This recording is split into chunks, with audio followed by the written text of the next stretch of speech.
प्रभो त्र्यंबकं यजामहे सुगंधिं पुष्टिवर्धनम् उर्वारुकमिव बन्धनात् मृत्युर्मुखेयमामृतात् भवधवळेश्वराय वाळालिंगाय नमो नमः।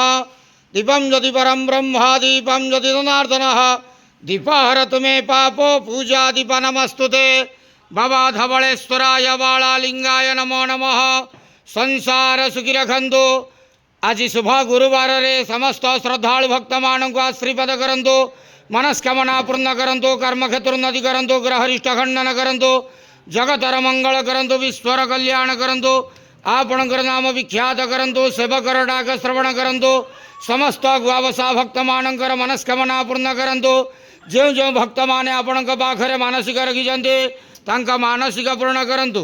बाबा धवळेश्वराय वाळालिंगाय नमो नमः। संसार सुखी रखंतु आनंद के वार हरि बोलो। आज शुभ गुरुवार रे समस्त श्रद्धालु भक्त मानक आशीर्वाद करंतु आनंद के वार हरि बोलो। बाबा धवळेश्वराय वाळालिंगाय नमो नमः।